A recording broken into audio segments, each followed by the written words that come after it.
اسی طرح یہ کوئی ایک گلیکسی نہیں ہے، یہ ہماری گلیکسی جس کا نام ملکی وے ہے، سولر سسٹم جس میں موجود ہے ہمارا، یہ اور سپر کلسٹر جو گلیکسی ہے اس پہ موجود ہے، اور وہ سپر گلیکسی کلسٹر جو ہے لینیکیا، جس کا نام کیا ہے لینیکیا۔ تو اسی طرح کم و بیش اور سپر گلیکسیز بھی ہیں، سپر کلسٹر گلیکسیز بھی ہیں جو 100 بلینز کے مطابق ہیں، اور ان کی تعداد آگے پیچھے بھی ہو سکتی ہے کم و بیش، یہ ایک رف کیلکولیشن ہے، اندازہ ہے۔ تو کائنات کی وسعت کا اندازہ اسی بات سے لگائیں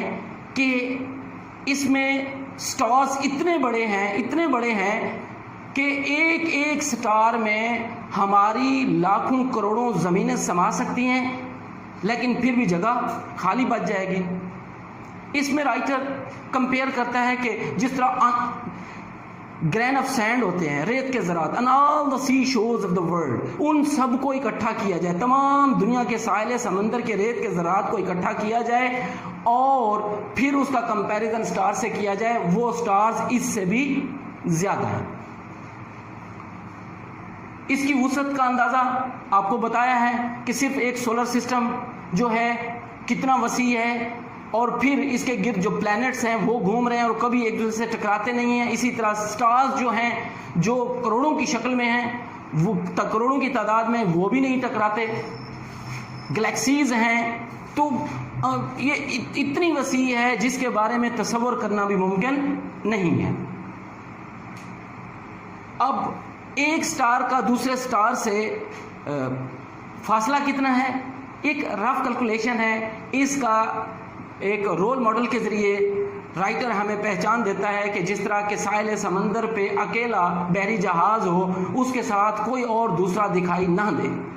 یعنی بلینز آف دا مائلز کا فاصلہ ہوتا ہے ایک سٹار کا دوسرے سٹار سے، اس لیے یہ کبھی ایک دوسرے کے قریب نہیں آتے۔ لیکن رائٹر کے مطابق تقریباً 2000 ملین ایئرز ایگو اسی قسم کا ایک ریئر ایونٹ ٹک پلیس ہوا کہ ایک اور ستارہ کہیں سے بھٹکتے ہوئے بلائنڈلی ہمارے سورج کے قریب سے گزرا۔ اب جب ایک میٹر دوسرے میٹر کے قریب سے گزرا، ایک ستارہ دوسرے ستارے کے قریب سے گزرا، تو اس نے سورج کی سطح پہ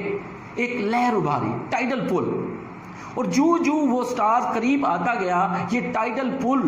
ہائر سے ہائر ہوتی گئی اور یہ بہت بڑا ماؤنٹین بن گیا جس کے بارے میں اندازہ لگانا بھی مشکل ہے۔ اور جب وہ دوسرا ستارہ جو ہمارے سورج کے قریب آیا تھا اس سے ہٹنا شروع ہوا،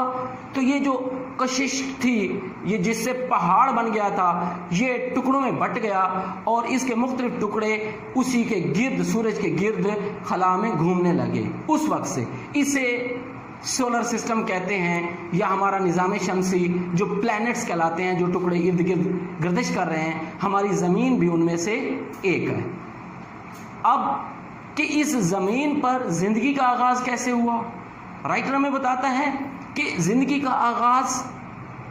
یا خلوی جاندار سے، یونی سیلولر سے ہوا، اور یونی سیلولر سے پھر ڈائی اور ملٹی سیلولر کی طرف یہ سلسلہ چلتا گیا، یہاں تک کہ کمپلیکس باڈیز نے جنم لیا۔ وہ کمپلیکس باڈیز جن کے اندر فیلنگز بھی تھی، ایموشنز بھی تھے،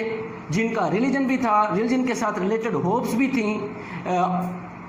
ایسے وجود کو ہیومن بینگ بھی کہتے ہیں، یعنی انسانی وجود کی تخلیق ہوئی۔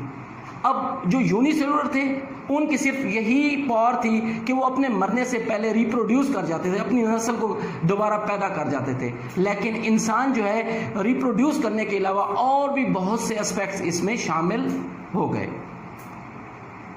تو کائنات کے اندر زندگی کا وجود بھی ہو گیا، انسان بھی پیدا ہو گیا۔ اب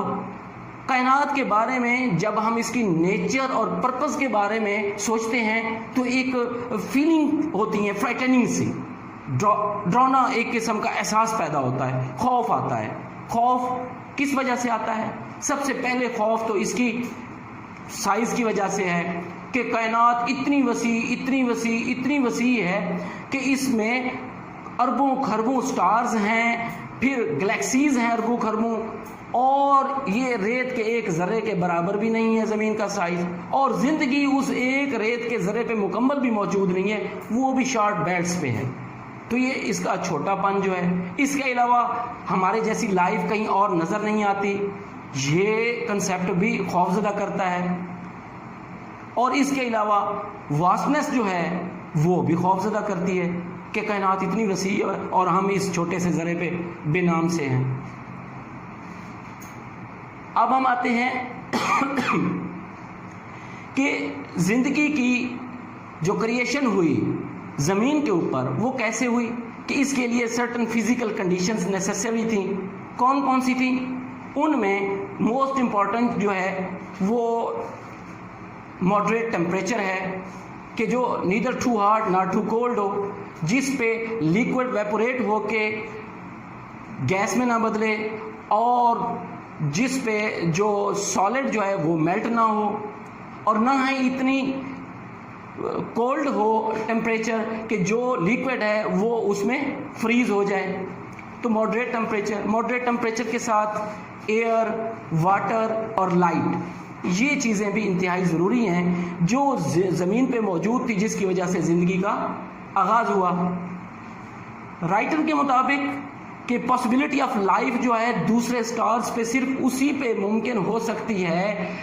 جو خاص مناسب فاصلے پر ہو اپنے سورج سے، ایسا پلانٹ، اور جس پہ جو نیدر ٹو کولڈ نار ٹو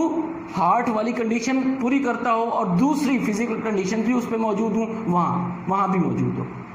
ہاں، یہاں ایک اور فلسفی رائٹر نے بیان کی ہے، وہ کہتے ہیں کہ جب کریشن آف یونیورس ہو رہی تھی تو اس کریشن کے وقت جو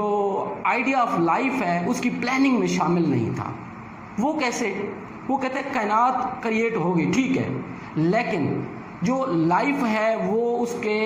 کریشن کے پلاننگ میں شامل ہوتی تو جہاں جہاں کائنات تھی وہاں لائف ہوتی۔ لائف تو آ کے اب کریٹ ہوئی ہے ایک چھوٹے سے پلانٹ پہ، ارتھ پہ، یا ارتھ جیسے کسی اور پلانٹ پہ، لہٰذا اس میں کائنات کی تخلیق میں لائف کا آئیڈیا شامل نہیں تھا اکارڈنگ ٹو دا آتھر۔ یہ کرکس میں نے بیان کیا ہے مختصر انداز میں پورے چیپٹر کا۔ اگر اس میں کسی اسٹوڈنٹ کو کوئی بھی پرابلم ہو تو آپ ہمارے چینل کو سبسکرائب بھی کریں، لائیو سنتے ہوئے آپ ہمارا فون نمبر بھی ہے، اس پہ کویسچن پوچھ بھی سکتے ہیں، اور کسی قسم کی کوئی شیئرنگ ہوتی ہے میسیجنگ بھی کر سکتے ہیں۔ آپ کو خوش آمدید کہا ہے۔